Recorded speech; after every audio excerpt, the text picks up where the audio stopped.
अच्छा जी, कल हमारी डिस्कशन हो रही थी कॉस्ट एंड मैनेजमेंट अकाउंटिंग में कॉस्ट क्लासिफिकेशन और कॉस्ट बिहेवियर पे। हमने आखिरी जो कॉस्ट डिस्कस की थी वो सेमी वेरिएबल या सेमी फिक्स कॉस्ट थी। कॉस्ट क्लासिफिकेशन बाय बिहेवियर में fixed cost, total fix cost का क्या बिहेवियर है और फिक्स कॉस्ट पर यूनिट जब हम कैलकुलेट करते हैं तो वो कैसे मूव करती है। वेरिएबल कॉस्ट का क्या बिहेवियर है, टोटल वेरिएबल कॉस्ट, और वेरिएबल कॉस्ट पर यूनिट कैसे बिहेव करती है। एंड क्लासिफिकेशन हम सेमी वेरिएबल कॉस्ट या सेमी फिक्स कॉस्ट की मिसाल हम एग्जांपल भी ली थी, बिहेवियर भी हमने डिस्कस किया था। एनी क्वेश्चन, कोई सवाल कल की डिस्कशन से? जी बेटा। इनडायरेक्ट लेबर बेटा एक ही कॉस्ट को डिफरेंट अंदाज से देखा जा सकता है। इनडायरेक्ट लेबर आप कह रहे हैं इनमें से कहाँ फॉल करेगी? इनडायरेक्ट लेबर फिक्स भी हो सकती है, इनडायरेक्ट लेबर वेरिएबल भी हो सकती है। वो तो इनडायरेक्ट लेबर है ना। इनडायरेक्ट लेबर क्या है? आपका हेल्पर। इनडायरेक्ट लेबर क्या है? Factory supervisor. ये इनडायरेक्ट लेबर की एग्जांपल है ना। तो फैक्ट्री सुपरवाइजर की सैलरी हो सकता है पर मंथ हो, लेकिन हेल्पर की सैलरी हो सकता है पर आवर हो, लेकिन इनडायरेक्ट ही रहेगी। वेरिएबल है फिर भी इनडायरेक्ट है, ठीक है। और फैक्ट्री मैनेजर की सैलरी, सुपरवाइजर की सैलरी इनडायरेक्ट है लेकिन फिक्स्ड है, पर मंथ है। जी सेमी वेरिएबल कॉस्ट का पर यूनिट नहीं समझ। सेमी वेरिएबल कॉस्ट का पर यूनिट समझ नहीं आया। ये कैलकुलेट हुआ है। अब देखो इसमें क्या समझ नहीं आ रहा भाई। तो जैसे जैसे यूनिट्स बढ़ रहे हैं कॉस्ट पर यूनिट कम होती जा रही है, यही बताया हुआ इस ग्राफ में। इसमें क्या चीज़ समझ नहीं आई आपको बेटा? आपने 0 यूनिट इस्तेमाल कर रहे थे, 500 रुपये कॉस्ट थी। 1 यूनिट इस्तेमाल किया, 10 रुपये पर यूनिट के हिसाब से 510 होगी। 2 रुपये यूनिट पे टोटल कॉस्ट 520 होगी। 3 यूनिट इस्तेमाल किए तो टोटल कॉस्ट 530 होगी। पर यूनिट कॉस्ट क्या है? 510, 260, 143। तो कॉस्ट पर यूनिट कम होती जा रही है सेमी वेरिएबल कॉस्ट में जैसे जैसे प्रोडक्शन बढ़ी है, क्योंकि सेमी वेरिएबल कॉस्ट में भी फिक्स कॉस्ट शामिल है। तो फिक्स कॉस्ट का जो बिहेवियर है वो इसमें रिफ्लेक्ट हो रहा है, ठीक है। फिक्स कॉस्ट का बिहेवियर इसमें रिफ्लेक्ट हो रहा है। हाँ, एक चीज़ जो आपने शायद कल नोट नहीं की, जब फिक्स कॉस्ट का ग्राफ देख रहे थे तो ये लाइन है, ये जाती जा रही नीचे, ये यहाँ के करीब तक पहुँच जाएगी। लेकिन जब आप सेमी वेरिएबल में जाते हैं तो एक ये डॉटेड लाइन आई हुई है साथ, ये एक डॉटेड लाइन साथ लगी हुई है, ये वेरिएबल कॉस्ट की लाइन है कि सेमी वेरिएबल कॉस्ट इस डॉटेड लाइन से नीचे नहीं जा सकती। फिक्स कॉस्ट थी ना, वो पर यूनिट आपकी यहाँ तक पहुँच गई थी, क्योंकि उसमें आपकी सेमी वेरिएबल कॉस्ट, जैसे अगर हम फिक्स कॉस्ट की मिसाल ले रहे थे, यहाँ पे हमने कहा जी 1 लाख रुपये फिक्स कॉस्ट है, 1000 यूनिट बनाओगे 100 रुपया है, लाख यूनिट बनाओगे 200 रुपया है, सॉरी 2000 यूनिट बनाओगे 50 रुपये है। अगर लाख यूनिट बनाओगे तो 1 रुपये पे आ जाएगी, 2 लाख यूनिट बनाओगे तो 50 पैसे पे आ जाएगी। ज़ीरो के करीब आती जा रही है ना, बहुत नीचे जाती जा रही है। लेकिन यहाँ पे आओ, यहाँ पे हमने क्या डिस्कस किया था? फिक्स कॉस्ट 500 है और वेरिएबल कॉस्ट 10 रुपये पर यूनिट हमने यहाँ पे इस एग्जांपल में क्रिएट किया था ये, और इसके हिसाब से हमने बिल्ड किया। अब इसमें आप जितनी मर्जी प्रोडक्शन बढ़ा लो, क्या आपकी कॉस्ट पर यूनिट 10 रुपये से नीचे जाएगी? क्योंकि वेरिएबल कॉस्ट तो 10 रुपये पर यूनिट है, जो तकसीम हो रहा है वो तो 500 रुपये है ना। पहले 2 यूनिट में तकसीम हुआ तो ये आपका बेसिकली 250 जमा 10 है, सॉरी ये आपका 500 जमा 10 है कि 1 यूनिट पे फिक्स कॉस्ट तकसीम हुई 500 जमा 10, 2 यूनिट पे 500 यूनिट तकसीम हुआ तो 250 जमा 10, 3 यूनिट पे 500 तकसीम हुआ तो ये आपका 133 जमा 10। वेरिएबल कॉस्ट पर यूनिट अलहदा 10 रुपये पर यूनिट चल रही है। ये 500 जो फिक्स कॉस्ट का एलिमेंट था वो 1 में तकसीम हुआ, वो 2 में तकसीम हुआ, 500 3 में तकसीम हुआ। 10 रुपये वेरिएबल कॉस्ट पर यूनिट, वो तो अलहदा कहानी चलती जा रही है। तो semi variable cost per unit कभी भी वेरिएबल कॉस्ट पर यूनिट से नीचे नहीं जाएगी, जबकि फिक्स कॉस्ट पर यूनिट कम होते होते ज़ीरो के बिल्कुल करीब तर पहुंच सकती है। प्रोडक्शन बढ़ाते जाओ, 1 लाख फिक्स कॉस्ट है, आप 10 लाख प्रोडक्शन कर दो तो 10 पैसे रह जाएगी ना, कम होती जाएगी। लेकिन यहाँ पे ऐसा नहीं हो सकता। आप 10 लाख भी प्रोडक्शन कर दोगे तो आपकी 10 रुपये पर यूनिट तो आनी है ना, वो तो वेरिएबल है हर यूनिट के साथ। तकसीम तो सिर्फ फिक्स्ड कॉस्ट हो रही है, लेकिन बिहेवियर बहरहाल वही है। Fixed cost per unit additional production आने की वजह से ज़्यादा यूनिट्स में तकसीम होती जाती है। वही 500 रुपये हैं, ज़्यादा यूनिट्स में तकसीम होते जाते हैं तो कॉस्ट पर यूनिट कम होता जाता है। इट इज़ जस्ट लाइक आप एक हॉस्टल में रह रहे हो, किराया आपका 10,000 है, एक बंदा उस कमरे में रह रहा है, वही बर्दाश्त कर रहा 10,000, 2 रहना शुरू कर देंगे तो 5,000 हो जाएगा, 4 रहेंगे तो 2,500 हो जाएगा, 5 रहेंगे, टोटल तो वही 10,000 है। जितने ज़्यादा लोग, जितने ज़्यादा यूनिट्स हैं, उनमें तकसीम होती जा रही है चीज़।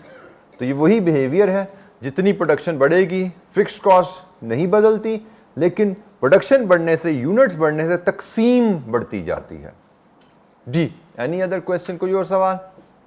जी बेटा।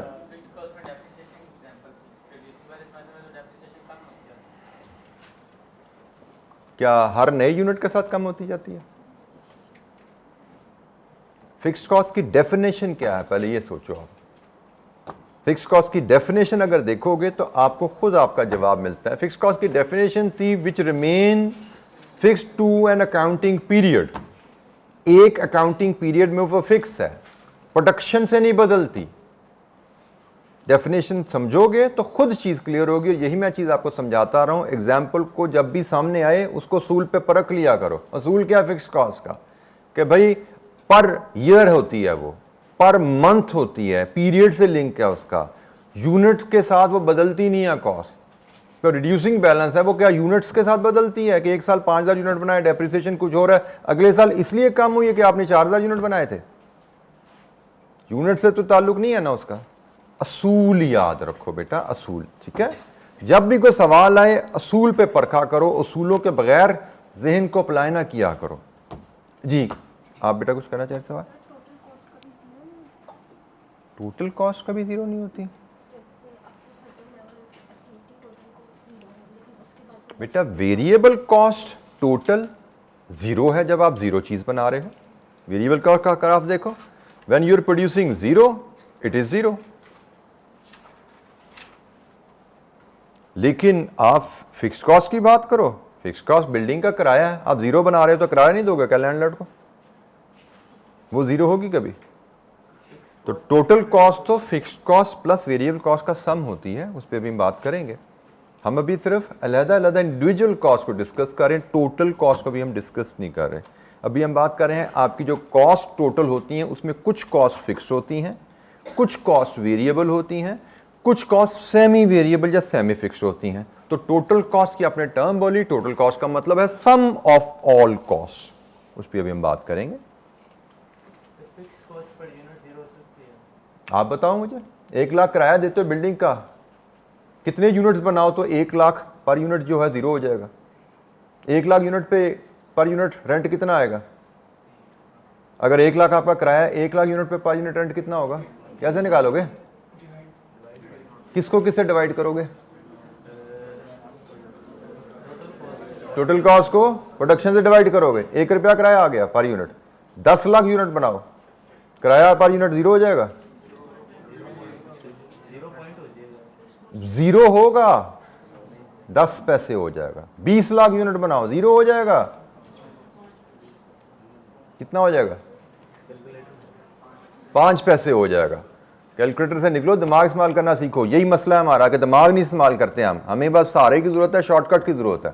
थोड़ा सा दिमाग इस्तेमाल करने की आदत डालो, हर चीज कैलकुलेटर पे ना ले जाया करो। जी एनी क्वेश्चन? फिक्स्ड कॉस्ट कभी जीरो नहीं होती। ये मैंने अभी ग्राफ में आपको ये सिखाया था, यहाँ पे यही ग्राफ है, बताया था जीरो के करीब आएगी, कभी जीरो नहीं होगी। इसकी मिसालें मैंने आपको यही दी थी, आपने शायद उसको सुना नहीं, आप कहीं और अपनी सोच में खोए हुए थे। मैंने यही बताया था कि 1 लाख फिक्स्ड कॉस्ट रेंट है, अब 10 लाख यूनिट भी बना लोगे तो 10 पैसे कॉस्ट आएगी, जीरो कभी नहीं होगी। लेकिन यहाँ पे मैंने आपको मिसाल दी थी, आप 10 लाख यूनिट भी बना लो तो 10 रुपए से नीचे नहीं जाओगे सेमी वेरिएबल, क्योंकि यहाँ पे 10 रुपए पर यूनिट तो आ ही रही है, इधर 10 पैसे पे नहीं आप आ जाओगे। फिक्स कॉस्ट 10 पैसे पर यूनिट पे चली जाएगी, लेकिन ये 10 रुपए से नीचे कभी नहीं जा सकती, क्योंकि इस सेमी वेरिएबल में 10 रुपए तो आपकी वेरिएबल कॉस्ट है, 500 रुपए फिक्स कॉस्ट है। तो ये आपकी ये लाइन जो है डॉटेड लाइन, ये 10 रुपए वेरिएबल कॉस्ट को बता रही है कि सेमी वेरिएबल कॉस्ट कभी भी जितनी मर्जी प्रोडक्शन कर लो, कभी भी ये पर यूनिट नीचे जरूर आई है, लेकिन वेरिएबल कॉस्ट पर यूनिट से नीचे नहीं जाएगी, उसके पास आ जाएगी, उसके करीब आ जाएगी। सेमी वेरिएबल कॉस्ट की लोअर साइड यही है, इससे नीचे नहीं जाएगी वो। जी एनी अदर क्वेश्चन? कोई और सवाल? फिक्स्ड कॉस्ट एक्टिविटी लेवल के साथ चेंज नहीं होती। ये फिक्स्ड कॉस्ट का ग्राफ है और ये फिक्स्ड कॉस्ट की डेफिनेशन है। Fixed cost does not change with activity. Production बढ़ती जा रही है, फिक्स्ड कॉस्ट 1 लाख ही है, इसीलिए उसको हम फिक्स्ड कॉस्ट कह रहे हैं। वेरिएबल कॉस्ट को वेरिएबल इसलिए कह रहे हैं कि वो चेंज हो रही है, जैसे जैसे एक्टिविटी बदलेगी वो चेंज होगी। जी जनाब। डेप्रीसिएशन बेटा फिर बात वही, अभी आपके साथी ने कहा था रिड्यूसिंग बैलेंस से डेप्रीसिएशन बदल जाती है। अब फिक्स का मतलब तो समझ लो, आप मतलब नहीं समझ रहे। फिक्स्ड कॉस्ट वो कॉस्ट है जो प्रोडक्शन बदलने के साथ ना बदले, कि 100 यूनिट बनाए तो कोई और है और 200 यूनिट बनाए तो कोई और है, तो वो फिक्स नहीं है। फिक्स्ड कॉस्ट का ताल्लुक अकाउंटिंग पीरियड से है, फिक्स्ड कॉस्ट का ताल्लुक एक्टिविटी लेवल से नहीं है, प्रोडक्शन से नहीं है। तो आपका पैमाना यही है कि यूनिट्स बढ़ाएं तो क्या मेरा बिल्डिंग का किराया बढ़ जाता है? नहीं, तो फिक्स्ड है। बिल्ड यूनिट्स बढ़ाएं तो क्या मेरी सालाना डेप्रिसिएशन बदल जाएगी? द आंसर इज नहीं। यूनिट्स का डेप्रिसिएशन मैं चार्ज कर रहा हूं वो पर एनम पॉलिसी है मेरी। यूनिट्स में 10 बनाऊं 100 बनाऊं उससे क्या फर्क पड़ता है? डेप्रिसिएशन तो ओवर द लाइफ हम चार्ज करते हैं, यूनिट्स पे चार्ज नहीं करते। यूनिट्स बदलने से जो कॉस्ट बदलती है वो वेरिएबल है, यूनिट्स बदलने से जो कॉस्ट नहीं बदलती, हम टोटल कॉस्ट की बात कर रहे हैं। वेरिएबल पर यूनिट कॉस्ट और टोटल कॉस्ट को यूनिट से डिवाइड करके आ रही है। जब हम बिहेवियर की बात कर रहे हैं तो प्राइमरली हम इस बिहेवियर को, डेफिनेशन की बात कर रहे हैं, इस ग्राफ को हम डिस्कस कर रहे हैं कि एक्टिविटी बढ़ती जा रही है 0 से 1000, 1000 से 2000, लेकिन कॉस्ट 1 लाख पे ही है, वो लाइन सीधी चलती जा रही है। This is behaviour of fixed cost and this is behaviour of variable cost. Activity आपकी बढ़ती जा रही है तो साथ साथ कॉस्ट भी बढ़ती जा रही है आपकी, क्योंकि हर नए यूनिट के साथ नया खर्चा। जी जनाब, कोई और सवाल? जी बेटा।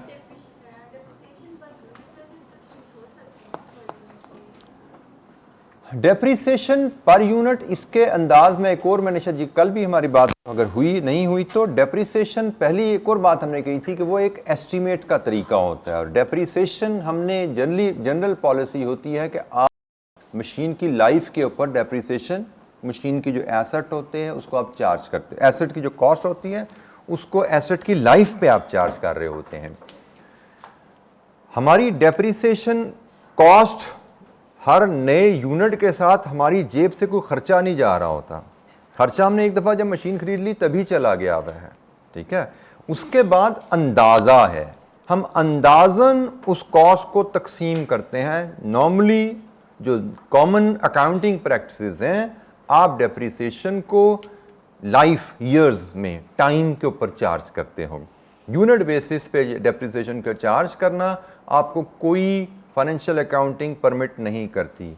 वो एक इंटरनल कंपनी की पॉलिसी हो सकती है but is not accepted accounting practice. आपको फाइनेंशियल अकाउंटिंग आप पढ़ रहे हैं, अगर पढ़ेंगे आप तो आपको बताया जाएगा फाइनेंशियल अकाउंटिंग आपको 2 मेथड्स परमिट करती है। एक स्ट्रेट लाइन, 5 साल लाइफ है, 5 साल पे स्ट्रेट तकसीम कर दीजिए कॉस्ट को, और अगर दूसरा तरीका होता है 5 साल लाइफ है तो उसमें रिड्यूसिंग बैलेंस डेप्रिसिएशन आप चार्ज कर दीजिए। आपको कोई approved accounting method per unit depreciation charge करना अलाउ नहीं करता, और वो भी मैं फिर बात करूं वो एस्टीमेट होता है, वो आपके यूनिट बनाने की वजह से एडिशनल खर्चा आपकी जेब से नहीं जा रहा होता। That is just an estimation. वो आपके यूनिट बनाने की वजह से जेब से आपकी कोई चीज़ स्पेंड नहीं हो रही। तो हम यहाँ पे बात कर रहे हैं कि आपने कोई चीज़ बनाई तो जेब से एक्स्ट्रा पैसे निकल गए, हम उसकी बात कर रहे हैं। जी जनाब, एनी अदर क्वेश्चन, कोई और सवाल? अच्छा जी, कल एक जुमला इस क्लास में शायद हमने मेरे ख्याल से ठीक नहीं करवा सका। ये फिक्स्ड कॉस्ट की जो चीज़ है ना, आप इसकी डेफिनेशन में थोड़ी सी करेक्शन कर लें। Fixed cost which is incurred for an accounting period and remains constant with the change in activity. ये ज़रा हमारी जो डिस्कशन थी वो ये है, बीच में एक सर्टेन एक्टिविटी लेवल का वर्ड मुझे लगता है यहाँ पे एरोनियसली यहाँ पे आ गया था। तो ये अभी आप थोड़ा सा अपनी पास डेफिनेशन बुक में चेंज कीजिए।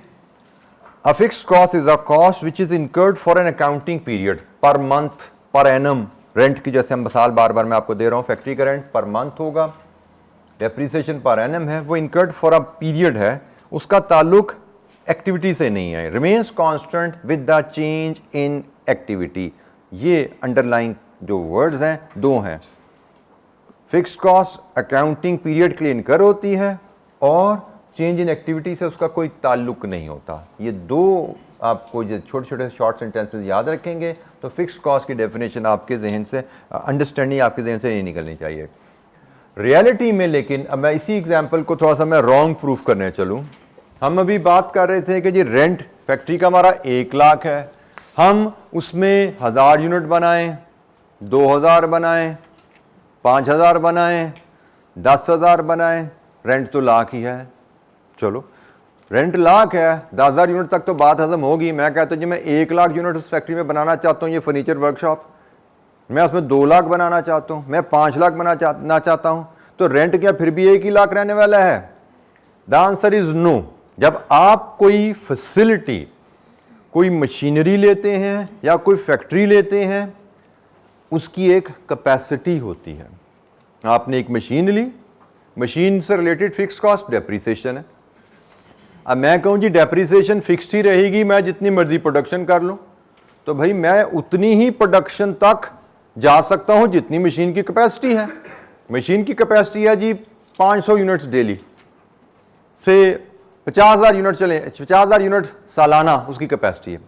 अब मैं 50,000 यूनिट्स तक प्रोड्यूस करूंगा तो एक मशीन चलेगी, लेकिन अगर मैं चाहता हूं 60,000 यूनिट बनाना तो फिर मुझे दूसरी मशीन चाहिए, फिर मेरी 2 मशीनें हो जाएंगी। 2 मशीनों की डेप्रीसिएशन तो एक मशीन से डबल होगी ना। इसी तरह एक फैक्ट्री मैंने किराए पे ली है, किराया 1 लाख है उसका। अब उस फैक्ट्री में मैं ये बेंचेस बना रहा हूं तो उसमें जगह है, कैपेसिटी है, हॉल है प्रोडक्शन के, मैं कितने बेंचेस बना लूंगा वहां पे? 10, 20, 40, 50, 100, 200 रोज के कितने बनाऊंगा? 500 बना लूंगा रोज के। मैं कहूंगा जी मैंने 1000 बनाने हैं रोज के, तो भाई वो फैक्ट्री काफी नहीं है, मुझे एक और फैक्ट्री किराए पे लेनी पड़ेगी। तो प्रैक्टिकली फिक्स्ड कॉस्ट की डेफिनेशन हमने जरूर पढ़ी कि फिक्स्ड कॉस्ट वो कॉस्ट है जो आप प्रोडक्शन बढ़ाते जाओ नहीं बदलेगी। लेकिन लाइफ में, हम रियल लाइफ में देखते हैं तो बिजनेसेस की ज्यादातर कॉस्ट की एक लिमिट होती है कि एक लिमिट तक वो नहीं बदलती, उस लिमिट के आगे तमाम कॉस्ट बदल जाती हैं, स्टेप में अप हो जाती हैं। जैसे मैं अगर बात करूं, मेरी फैक्ट्री की प्रोडक्शन कैपेसिटी, चले मशीन की प्रोडक्शन कैपेसिटी 50,000 यूनिट है, तो अगर मैं अप टू 50,000 यूनिट बना रहा हूं एक मशीन चलेगी। लेकिन मैं जैसे 51,000 यूनिट बनाऊंगा मुझे दूसरी मशीन चाहिए होगी। अप टू 1 लाख यूनिट, 50 जमा 50, 2 मशीनें काफी हैं। लेकिन मैं कहूं 1,01,000 यूनिट बनाने हैं, तीसरी मशीन चाहिए। अप टू 1,50,000, 3 मशीनें काफी हैं। उसके आगे फिर चौथी मशीन, फिर 5वीं मशीन। जैसे जैसे प्रोडक्शन बढ़ाते जाएंगे मुझे मशीनें ज्यादा चाहिए होंगी। एक मशीन है तो एक मशीन की डेप्रिसिएशन चार्ज हो रही है, दूसरी मशीन है तो दूसरी मशीन की डेप्रिसिएशन आ गई, तीसरी मशीन आई तो उसकी डेप्रिसिएशन आ गई। तो हम कहते हैं कि रियल लाइफ में फिक्स्ड कॉस्ट की डेफिनेशन जरूर है, कुछ ना कुछ कॉस्ट फिक्स जरूर होती हैं, लेकिन रियल लाइफ में बिजनेसेस में ज्यादातर कॉस्ट ये बिहेवियर शो करती हैं, स्टेप्ड फिक्स्ड कॉस्ट का। जैसे हम मशीन की मिसाल ले रहे थे, एक मशीन है 50,000 यूनिट तक, प्रोडक्शन आप 1 लाख तक लेके जाते हो तो आपको 2 मशीनें चाहिए।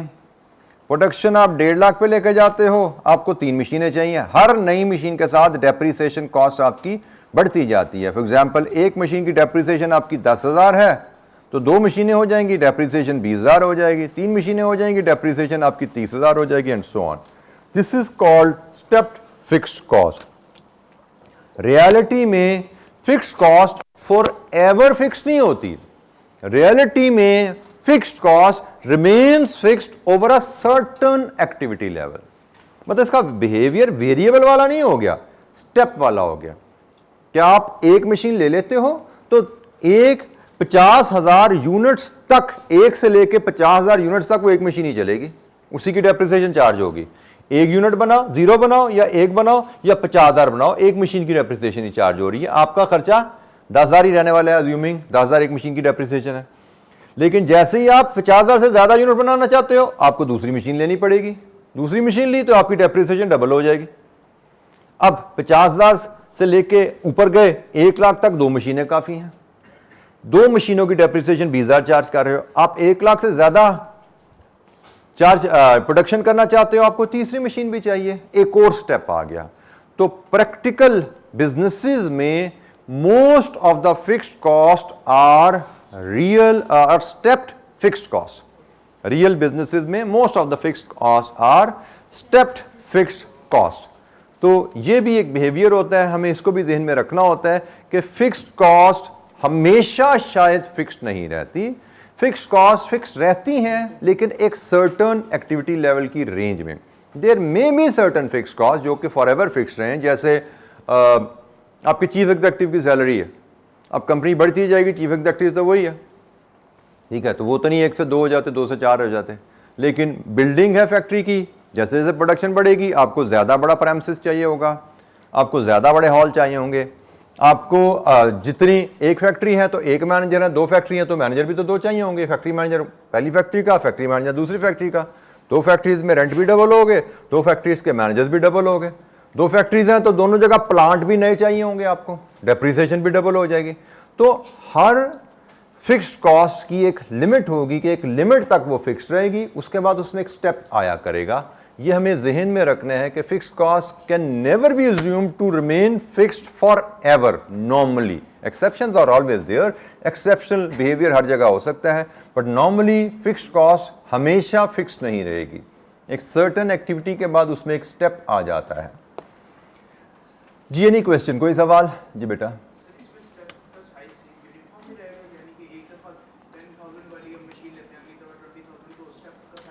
नॉट नेसेसरली, नॉट, बिल्कुल आप ठीक कह रहे हैं, स्टेप का साइज बदल सकता है। मैंने एक फैक्ट्री ली है जिसकी कैपेसिटी 50,000 यूनिट्स की थी, अगली फैक्ट्री मैंने 20,000 यूनिट्स की कैपेसिटी की ली है, तो उसका रेंट फ़र्क हो सकता है। बट मकसद यहाँ पे स्टेप यही है कि ए कॉस्ट जो है वो फिक्स रहती है ओवर अ सर्टेन एक्टिविटी, उसके बाद स्टेप आ जाएगा। अब वो स्टेप छोटा है बड़ा है वो ज़्यादा बात है, लेकिन एक स्टेप आएगा और फिर कॉस्ट उस स्टेप के बाद अगेन कुछ अर्से के लिए फिक्स रहेगी, बाद में फिर स्टेप आ जाएगा, वो स्टेप छोटा है बड़ा है, फिर कॉस्ट फिक्स हो जाएगी थोड़े से के लिए। So this is a behaviour which your learning. Step छोटा भी हो सकता है, बड़ा भी हो सकता है, इवन ये रेंज एक्टिविटी लेवल की कम भी हो सकती है, ज़्यादा भी हो सकती है, बट बिहेवियर जो है वो स्टेप्स में रहेगा फिक्स्ड कॉस्ट का। जी कोई मिसाल और दे सकते हैं स्टेप फिक्स्ड कॉस्ट की, कुछ सोच सकते हैं आप? जी बेटा।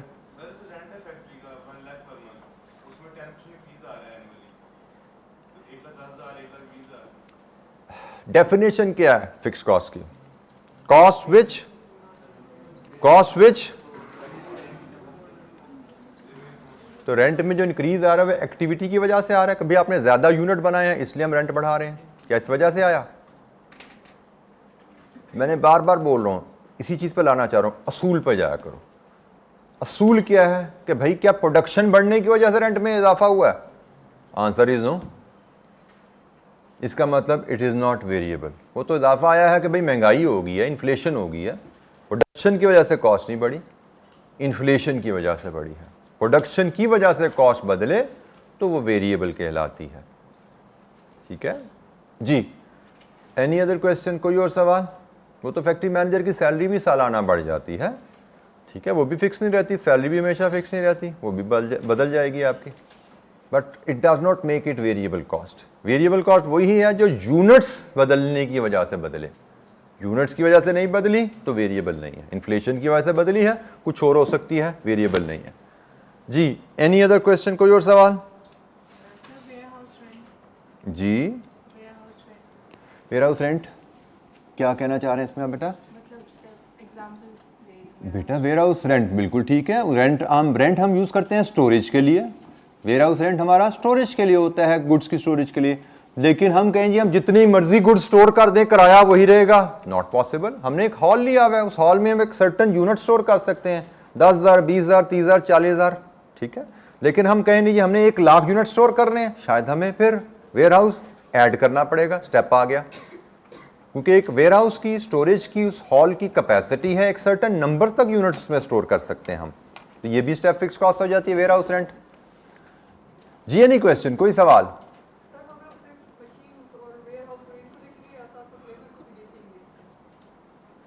दोबारा बोलिए। लेबर में अब यहाँ पे भी देखिएगा, लेबर कॉस्ट वेरिएबल भी हो सकती है, लेबर कॉस्ट आपकी स्टेप फिक्स कॉस्ट भी हो सकती है। जैसे आपका जो कारपेंटर है जो ये डेस्क बना रहा है उसकी कॉस्ट वेरिएबल है। एक डेस्क बना रहा है, आप एक कारपेंटर दिन का से एक डेस्क बनाता है, तो आप अगर दिन में 10 डेस्क बनाना चाहते हो तो आपको 10 कारपेंटर चाहिए। आप 11 डेस्क बनाना चाहते हो आपको 11 कारपेंटर चाहिए। आप 15 डेस्क बनाना चाहते हो आपको 15 कारपेंटर चाहिए। तो कारपेंटर की सैलरी इज वेरिएबल। लेकिन कारपेंटर का सुपरवाइजर, हमारे पास सुपरवाइजर के हमने रोल डिफाइन किया हुआ है कि one supervisor must supervise 5 carpenters. तो एक कारपेंटर है एक सुपरवाइजर, 4 कारपेंटर हैं एक सुपरवाइजर, 5 कारपेंटर हैं एक सुपरवाइजर। सुपरवाइजर की सैलरी लेबर कॉस्ट होती है ना। लेकिन जैसे ही आपके 6 कारपेंटर होंगे सुपरवाइजर 2 हो जाएंगे। 6 सुपरवाइजर, 7, 8, 9, 10 तक 2 सुपरवाइजर हैं। जैसे ही 11 वर्कर हुए 3 सुपरवाइजर। तो सुपरवाइजर सैलरी लेबर कॉस्ट है बट वो स्टेप फिक्स कॉस्ट है। ठीक है, तो हमें हर कॉस्ट का उसकी नेचर के मुताबिक एनालिसिस करना है। देयर इज नो शॉर्टकट के salary fixed, salary step fix cost होती है या सैलरी फिक्स कॉस्ट होती है, सैलरी वेरिएबल कॉस्ट होती है। वर्कर की सैलरी वेरिएबल कॉस्ट है, सुपरवाइजर की सैलरी स्टेप फिक्स कॉस्ट है, लेकिन उसका स्टेप 5 वर्कर का है। फैक्ट्री मैनेजर की सैलरी भी स्टेप फिक्स कॉस्ट है, लेकिन उसका स्टेप है फैक्ट्री। दूसरी फैक्ट्री लगेगी तो दूसरा मैनेजर रहेगा। एक फैक्ट्री में बेशक 10 सुपरवाइजर हो जाएं, मैनेजर एक ही रहेगा। दूसरी फैक्ट्री लगेगी तो दूसरा फैक्ट्री मैनेजर आएगा। तो स्टेप फिक्स कॉस्ट रहेगी, कुछ उनकी नेचर फर्क होगी, किसी का स्टेप छोटा है किसी का स्टेप बड़ा है। हमें अगेन बार बार मैं कहूं कि हमें स्टडी करना पड़ेगा, पढ़ना पड़ेगा हमें। देयर इज नो शॉर्टकट कि मैं 4 जुमलों में से एक वर्ड उठा के फैसला कर जाऊं कि ये भाई स्टेप है या वेरिएबल है या सेमी वेरिएबल है। हमें 4 जुमले पढ़ने पड़ेंगे, सवाल जब आया करेगा, और शायद 2 दफा पढ़ने पड़ेंगे कि भाई क्या बात लिखी हुई है इसने, क्या बिहेवियर शो हो रहा है अगर हमसे सवाल पूछे जाएंगे technical. So be prepared to read. मैंने इसीलिए आप लोगों को शुरू से कहा कि आपको नोट्स पढ़ने की, रीडिंग की आदत डालनी है, क्योंकि हमसे शायद कहा यही जाएगा भाई ये पैराग्राफ है, इसमें से फिक्स कॉस्ट निकाल के टोटल नंबर बताओ, फिक्स कॉस्ट कितने हजार है कितने लाख है। करने हमने नंबर ही कैलकुलेट है, लेकिन फिक्स्ड कॉस्ट की पहचान कैसे होगी, वो असूल हमने पढ़े होंगे। बार बार मैं आपको जुमले पर आ रहा हूं, पढ़ो उसको क्या लिखा हुआ है, पढ़ो उसको क्या लिखा हुआ है, वो हमने पढ़े होंगे, ज़हन-नशीन किए होंगे, तो ही हम कॉस्ट को पहचान के वहां से निकाल पाएंगे। और उसके लिए हमें बार बार पढ़ने की चीजें आदत होनी चाहिए। असूल पढ़े हों, असूल याद किए हों, और फिर प्रॉब्लम्स को बार बार हम पढ़ने की आदत डालेंगे तो चीजें हमें समझ आनी शुरू होंगी। मैं बार बार बोल रहा हूं, there will never be a shortcut. Shortcut पे जाओगे तो धक्के खाओगे। ठीक है जी, सक्सेस का कोई शॉर्टकट नहीं होता। There is always a defined and structured method and approach to success. जी कोई सवाल? अच्छा जी, कॉस्ट बिहेवियर में हमें एक और एक्टिविटी सीखनी है। बाज़ कात सेमी वेरिएबल कॉस्ट हमें दी जाती हैं। जैसे अभी थोड़ी देर पहले हम बात कर रहे थे, आपके साथी ने किसी कहा टोटल कॉस्ट का बिहेवियर क्या होता है, तो मैंने कहा जी टोटल कॉस्ट में तो सारी कॉस्ट आ जाती हैं, उसमें वेरिएबल भी आ जाती है, उसमें फिक्स भी आ जाती है, उसमें सेमी वेरिएबल भी आ जाती है। ठीक है, तो हम यहाँ पे अब एक टूल सीखने जा रहे हैं, थोड़ा सा न्यूमेरिकल की बात, अभी तक हमारी गपशप ही चल रही थी दिनों से, अब थोड़े से नंबर्स में आते हैं। हमें एक एक्टिविटी, एक स्किल सीखने की ज़रूरत है। इस स्किल की भी ज़रूरत हमें आगे चल के क्या किस काम आएगा वो हम बाद में बात करेंगे, लेकिन वो स्किल ये है कि अगर हमें सेमी वेरिएबल कॉस्ट दी जाए तो सेमी वेरिएबल कॉस्ट में से फिक्स कॉस्ट और वेरिएबल कॉस्ट को अलग-अलग करना। जैसे मैंने ये एग्जांपल आपसे सेमी वेरिएबल की जब डिस्कस कर रहा था तो मैंने आपसे कहा था जी ये भी सेमी वेरिएबल कॉस्ट का ग्राफ है, इसमें 500 रुपये जो है वो फिक्स कॉस्ट है और इसमें वेरिएबल कॉस्ट 10 रुपये पर यूनिट है। लेकिन बाज़ का हमें ये कॉस्ट इस तरह अलहदा नहीं बताई जाती। जैसे मैंने आपको बता दी 500 फिक्स 10 रुपये वेरिएबल। बाज़ का हमें ये टोटल कॉस्ट बताई जाती है जी, सेमी वेरिएबल कॉस्ट है जी ये बिजली का बिल सेमी वेरिएबल कॉस्ट है और हमारा बिल जनाब 1 लाख आया है। हमसे कहा जाता है जिस 1 लाख में से जरा पर यूनिट कॉस्ट तो निकाल के बताओ कितनी है, वेरिएबल कितनी है और फिक्स कितनी है, मतलब आपका मंथली टैक्सेस कितने हैं और पर यूनिट कॉस्ट कितनी है। हमें इसकी बिल्कुल जरूरत पड़ती है। जरूरत क्यों पड़ेगी आगे चल के अभी हम साथ ही शायद आज नहीं तो कल इस पर बात कर लेंगे। लेकिन सेमी वेरिएबल कॉस्ट की अगर मुझे बिजली का बिल दिया जाए तो मुझे उस बिल में से फिक्स्ड और वेरिएबल को अलग-अलग करने की जरूरत पड़ सकती है अपनी मैनेजमेंट अकाउंटिंग के लिए, अपनी कॉस्ट अकाउंटिंग के लिए। This is very common activity कि सेमी वेरिएबल कॉस्ट में से फिक्स्ड और वेरिएबल कॉस्ट को अलग-अलग करो। तो उसके लिए हम एक टूल सीखने जा रहे हैं कि सेमी वेरिएबल कॉस्ट में से या सेमी फिक्स कॉस्ट में से हम वेरिएबल और फिक्स कॉस्ट को कैसे अलग कर सकते हैं। ये जी हमारे पास इसके लिए एक हाइलो मेथड है जो हम डिस्कस करने जा रहे हैं। हाइलो मेथड की मदद से हम सेमी वेरिएबल कॉस्ट में से फिक्स्ड और वेरिएबल एलिमेंट्स को अलग-अलग कर सकते हैं। बड़ा आसान सा ये टूल है जी। इसको अक्सर हम हाई लो ऐसे भी लिख देते हैं या ऐसे भी कुछ बुक में आपको लिखा नजर आता है, बट हाई लो ये दो वर्ड्स हैं। हाई एंड लो मेथड की मदद से हम सेमी वेरिएबल कॉस्ट के दो हिस्से कर सकते हैं। मुझे बिजली का बिल दे दिया जाए तो बिजली के बिल में से बेशक उसमें पर यूनिट कॉस्ट ना लिखी हो, मैं इसको पर यूनिट कॉस्ट अलग से मेजर कर सकता हूं। किस तरीके से? स्टेप नंबर 1, हमने जब हाई लो मेथड को अप्लाई करना है उसके लिए हमें बिजली का बिल, मैं बार बार क्यों कह रहा हूं कि बिजली के बिल में पास्ट डाटा, अगर आपने रिसेंटली बिजली का बिल देखा हो उसमें पिछले 12 महीने का डाटा गिवन होता है, सही है? तो हमें हाई लो मेथड के लिए वेरिएबल कॉस्ट और फिक्स्ड कॉस्ट को अलग-अलग करने के लिए हमें पास्ट डाटा की जरूरत होती है। उस पास्ट डाटा में हमें दो चीजें चाहिए होती हैं, एक एक्टिविटी लेवल और एक कॉस्ट। ये दोनों चीजें आपको पता है बिजली के बिल में गिवन होती हैं। पिछले 12 महीने में कितने यूनिट इस्तेमाल किए और कितना बिल पे किया, ऐसा ही है। हाई लो मेथड कहता है जी आप पास्ट डाटा एनालाइज कीजिए और उसमें डिफरेंट एक्टिविटी लेवल्स और कॉस्ट आपको जब दी जाएं तो उसमें से हाईएस्ट एक्टिविटी लेवल और लोएस्ट एक्टिविटी लेवल पे यूनिट्स और कॉस्ट डिटरमिन कर लो। बेशक इसका नाम हाई एंड लो है, लेकिन हम पास्ट डाटा एनालाइज करके यूनिट्स और कॉस्ट हाईएस्ट एक्टिविटी की और लोएस्ट एक्टिविटी की आइडेंटिफाई करते हैं कि हाईएस्ट एक्टिविटी पे कितने यूनिट्स थे और हाईएस्ट एक्टिविटी की कॉस्ट क्या थी, लोएस्ट एक्टिविटी पे कितने यूनिट्स हैं और लोएस्ट एक्टिविटी की कॉस्ट कितनी है। बिजली के बिल से देखा जा सकता है ना कि पिछले 12 महीने में किस महीने में हमने सबसे ज्यादा यूनिट इस्तेमाल किए और उसका बिल क्या आया था, किस महीने में हमने सबसे कम यूनिट इस्तेमाल किए उसका बिल क्या था। मिलेगा जी हमें? तो पहला स्टेप होता है हाई लो मेथड अप्लाई करने के लिए पास्ट डाटा एनालाइज करके हाईएस्ट लेवल और लोएस्ट लेवल के यूनिट्स और कॉस्ट आइडेंटिफाई कर लो। स्टेप नंबर 2, जब ये डाटा हमारे पास है तो हम वेरिएबल कॉस्ट पर यूनिट बड़ी आसानी से कैलकुलेट कर सकते हैं इस फार्मूला की मदद से। Variable cost per unit is difference in total cost divided with difference in number of units. It's very simple. For example मैंने अंदाज़ा लगाया भाई मैंने एक महीने मैक्सिमम 1000 यूनिट्स इस्तेमाल किए थे और मेरा बिल आया था से 50,000, और किसी और महीने में लोस मैंने 500 यूनिट्स इस्तेमाल किए हुए हैं और उस महीने मेरा बिल आया था से 30,000। तो हमने कहा जी हम यहां से इस फार्मूला की मदद से variable cost per unit measure कर सकते हैं। Difference in total cost 50,000 minus 30,000 divided with difference in units 1000 minus 500। तो जनाब हमें यहां से मिलती है कॉस्ट पर यूनिट। कितनी आई कॉस्ट पर यूनिट? कितनी जी? 20,000 divide with 500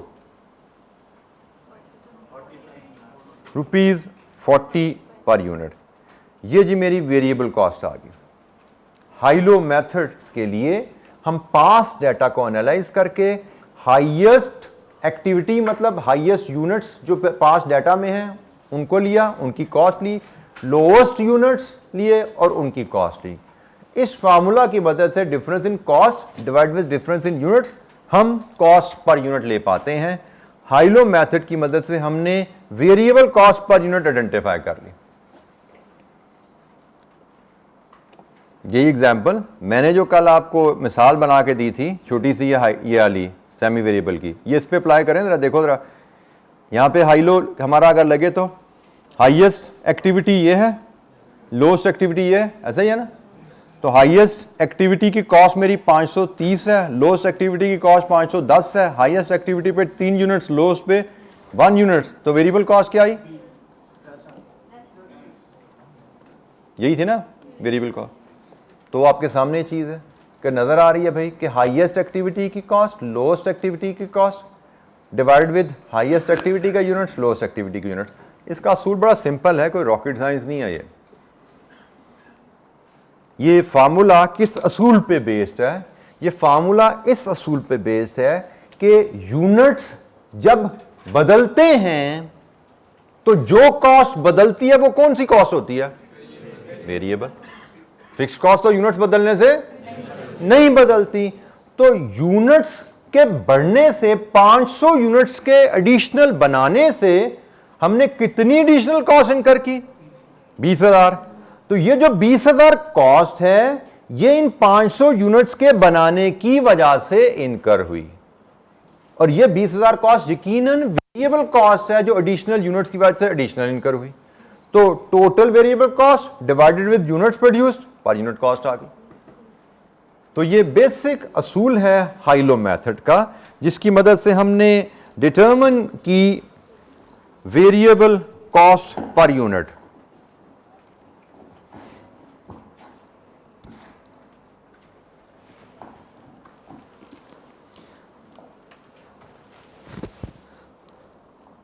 ji, any question, कोई सवाल? हमने कहा जी हम हाईएस्ट और लोएस्ट एक्टिविटी एंड कॉस्ट को लेके वेरिएबल कॉस्ट पर यूनिट इस फार्मूले की मदद से निकाल सकते हैं। मैंने फार्मूला भी आपसे शेयर किया, इसकी लॉजिक भी बता दी कि प्रोडक्शन बदलने से जो कॉस्ट बदलती है वो वेरिएबल ही होती है। तो हमारी कॉस्ट में 20,000 का इजाफा आ गया है 500 यूनिट्स बनाने की वजह से, तो 20,000 बटा 500, 40 रुपये हमारी वेरिएबल कॉस्ट पर यूनिट है। वेरिएबल कॉस्ट पर यूनिट हमें मिल जाए तो इसके बाद हम फिक्स्ड कॉस्ट भी डिटरमिन कर सकते हैं। जैसे मुझे पता लग गया मैं इसको देखूं या इसको देखूं कि भाई इस कॉस्ट में मेरी वेरिएबल कॉस्ट कितनी है?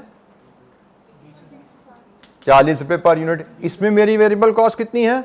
40 रुपये पर यूनिट।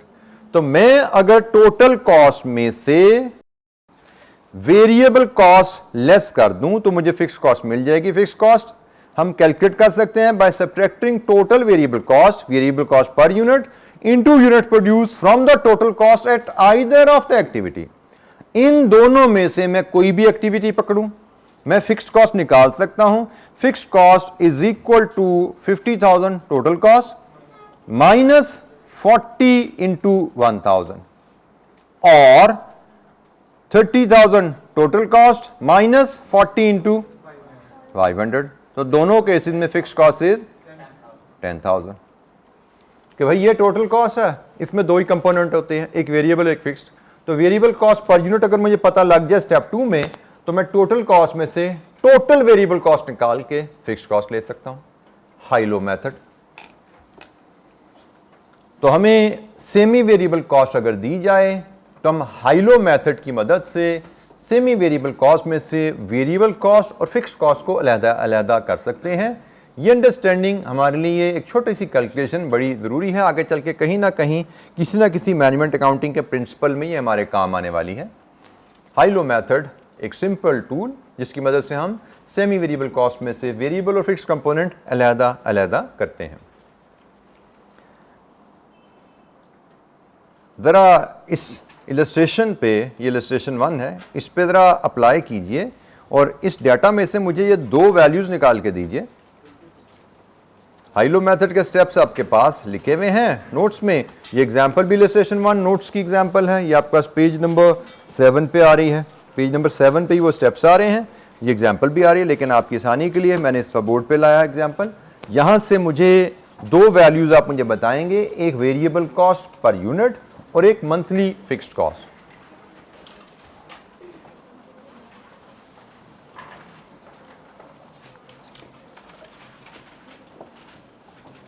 जी जो बचा कैलकुलेट कर ले, बताए वैल्यू जरा। वेरिएबल कॉस्ट पर यूनिट कितनी है जी? 20 पर यूनिट। अच्छा, और मंथली फिक्स कॉस्ट 250 क्या? 250 रुपीज, 250,000। जी कोई डिसएग्रीमेंट इन वैल्यू से? सारे एग्रीड हैं इन वैल्यू से? एवरी स्टूडेंट शुड इंश्योर के जवाब अगर ठीक है तो आप इससे एग्री करें, आपकी समझ के मुताबिक ये जवाब ठीक नहीं है तो आप इससे एग्री करें। हर स्टूडेंट इस एक्टिविटी को, क्लास एक्टिविटीज को जरूर परफॉर्म किया करे ताकि पता लगे कि आपने चीजों को अंडरस्टैंड कर लिया है।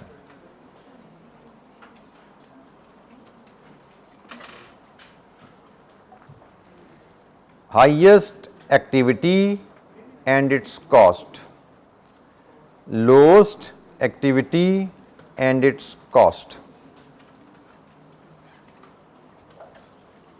Cost पर यूनिट हमारी यहां से जो बन रही है, difference of the cost 296,000 minus 280,000 divided with 1500 minus 2300। 20 answer आ रहा है जी? ठीक हो गया जी। अच्छा, इसके बाद जरा तवज्जो कीजिएगा, एक पॉसिबल हमसे एरर के चांसेस हो सकते हैं अगर हमने हाइलो को सही तरह नहीं पढ़ा। हमने हाइलो में स्टेप्स में लिखा हुआ है फिक्स कॉस्ट निकालते हुए कि subtract variable cost from the total cost at either of the activity, highest या लोएस्ट में से आपने वेरिएबल कॉस्ट निकालनी है। हाईएस्ट या लोएस्ट एक्टिविटी की कॉस्ट में से वेरिएबल कॉस्ट निकालनी है। ऐसा ना हो कि आप इसको पकड़ में के इसमें से वेरिएबल कॉस्ट निकाल दो, इसको पकड़ के इसमें से वेरिएबल कॉस्ट निकाल दो, देन हाइलो मेथड की एप्लीकेशन गलत हो जाती है। हाइलो मेथड में आपने जब दो एक्टिविटीज और उनकी कॉस्ट पकड़नी है तो वेरिएबल कॉस्ट भी इसी डाटा से निकलनी है, फिक्स कॉस्ट भी इसी डाटा से निकलनी है, बाकी सारे डाटा आपके लिए अब इरेलेवेंट है, उसको यूज नहीं करना आपने।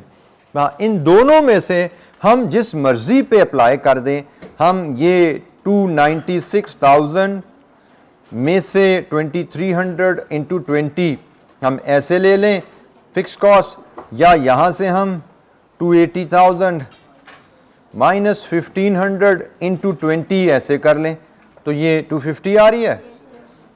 दोनों केसेस में इट इज 250,000। इसके अलावा आप किसी और कॉस्ट पे ये फार्मूला लगाएंगे तो आंसर मे नॉट बी 250,000। तो जरा ध्यान से सुन लीजिएगा, किसी और वैल्यू पे आपने ये कैलकुलेशन अप्लाई कर दी, आंसर मे नॉट बी 250,000।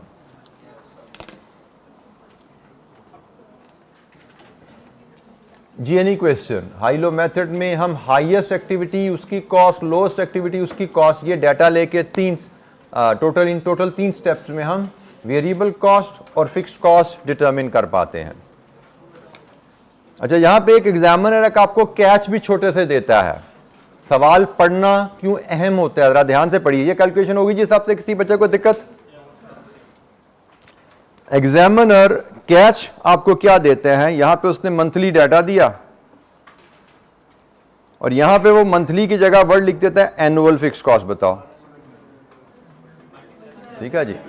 बाज का तो वो यहां पे मंथ नहीं देता, उसने लिखा होता है फॉलोइंग मंथली डाटा, उसने कहीं छुपा दिया month. Following monthly data have been recorded in past few months, past period. सवाल इस तरह बदल देता है वो, बाद में कहते जी एनुअल फिक्स कॉस्ट बताइए। तो अगर आपने सवाल को ध्यान से नहीं पढ़ा हुआ, रश थ्रू कर दिया तो बड़ा आसान सवाल है, तो मसला ही को नहीं यूं होगा, तो आखिरी मल्टीप्लाई बाय 12 जो में भी 1 या 1.5 नंबर का हो सकता है आप मिस कर जाओ। यानी कि सवाल गलत हो जाएगा या आप ठीक निकाल लोगे। मंथली फिक्स कॉस्ट भी एक स्टेप है एनुअल फिक्स कॉस्ट जाने के लिए, वो आपने निकाल लिया, लेकिन आखिरी जो इंटू 12 था में भी 1 या 2 नंबर का, वो आप मिस कर जाओगे। क्यों? क्योंकि आपने सवाल ध्यान से नहीं पढ़ा, भागने की है। तो सवाल आपको आसान भी लग रहा हो, एक दफा पढ़ के कभी सवाल अटेम्प्ट नहीं करते। मिनिमम आसान से आसान सवाल, 2 लाइनों का सवाल भी आपको 2 दफा पढ़ना होता है। जो सवाल आधे सफे का या पूरे सफे का है वो तो 3 दफा भी पढ़ना पड़ता है, 4 दफा भी पढ़ना पड़ सकता है अगर मुश्किल है। सवाल को अच्छी तरह पढ़ेंगे तभी सारी इंफॉर्मेशन पिक होगी, क्योंकि सबसे अहम स्किल जो एग्जाम में आपको चाहिए that is question reading and comprehension. उसमें तमाम आइटम्स, फार्मूलाज, प्रिंसिपल जो चाहिए उनकी पहचान करना, उसके लिए बहुत जरूरी है कि आप सवाल को अच्छी तरह पढ़ पाएं। तो 3 दफा एक लेंथी क्वेश्चन को कम से कम 3 दफा पढ़ना पड़ता है आपको। शॉर्ट क्वेश्चन एमसीक्यू है, उसको भी 2 दफा पढ़ना पड़ेगा आपको। तो एनी क्वेश्चन जी, यहां तक कोई सवाल? हाइलो मेथड हमने अप्लाई किया जी, बिल्कुल मंथली फिक्स्ड कॉस्ट निकाल ली ना हमने। उसने हमसे अगर कहा हुआ है एनुअल फिक्स्ड कॉस्ट बताओ, हमें जब डाटा मंथली दिया हुआ है तो हमें जो फिक्स्ड कॉस्ट मिलेगी वो मंथली फिक्स्ड कॉस्ट होगी। वो हमें कह रहे हैं एनुअल फिक्स्ड कॉस्ट बताओ, तो हम मंथली फिक्स्ड कॉस्ट को इंटू 12 करके एनुअल फिक्स्ड कॉस्ट बताएंगे। जैसे इस केस में 250 को हम 12 से मल्टीप्लाई करेंगे, फिर हमारा आंसर आएगा 3 मिलियन, ये एनुअल फिक्स्ड कॉस्ट बनती है। तो क्वेश्चन ध्यान से पढ़ा होगा तो ही हम इस डिफरेंस को पिक कर पाएंगे कि भाई डाटा मंथली है और हमसे कॉस्ट एनुअल निकाल ली है। मंथली डाटा को एनालाइज करते हैं तो मंथली कॉस्ट निकलती है, पहले मंथली डाटा में से तो मंथली कॉस्ट निकलेगी। हमें अगर एनुअल चाहिए तो इंटू 12 करना पड़ेगा। जी जनाब, एनी क्वेश्चन, कोई सवाल? ये भी एक छोटी सी एक्टिविटी जरा रिपीट कीजिए जरा जी। ₹4 and 100,000 मंथली फिक्स्ड कॉस्ट। जी ये कैलकुलेशन परफॉर्म करके देख लीजिए, कोई चीज समझ नहीं आती तो पूछिए।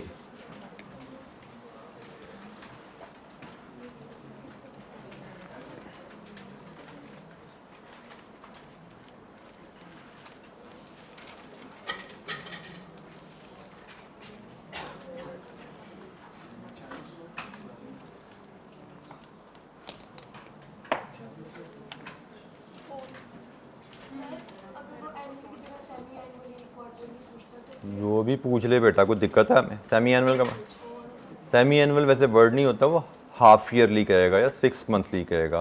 सेमी एनुअल तो फ्रीक्वेंसी बताने के लिए कहा जाता है। आपको 6 मंथली कॉस्ट कहेगा, क्वार्टरली कॉस्ट कहेगा, एनुअली कॉस्ट कहेगा। तो हमें पता नहीं क्वार्टर में कितने महीने होते हैं, नहीं पता। इसका मतलब 3 होते हैं, 4 नहीं होते, क्वार्टर में 3 महीने होते हैं। जी जनाब, जी एनी क्वेश्चन, कोई सवाल?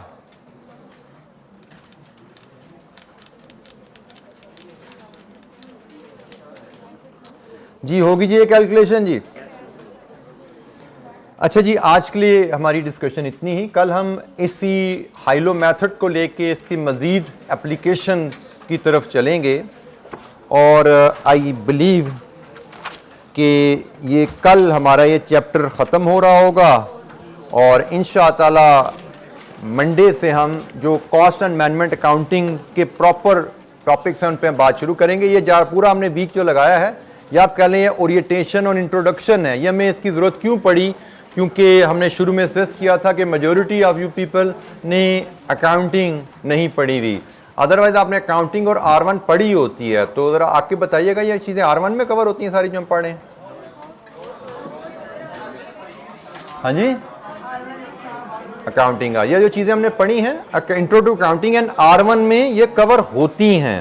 ठीक है, मतलब हमें ये कॉस्टिंग में हमने इसलिए पढ़ी क्योंकि आपने अकाउंटिंग R1 नहीं पढ़ा हुआ था, तो इसलिए हमने इसको अच्छी तरह यहाँ पे डिस्कस कर लिया फाउंडेशन, ताकि हमारी बन जाए आगे डिस्कशन के लिए। तो आज के लिए इतना ही, बाकी इंशाअल्लाह आगे कल इसी टॉपिक को लेके कैरी करेंगे और इंशाअल्लाह कंक्लूड करेंगे। थैंक यू, अस्सलाम वालेकुम।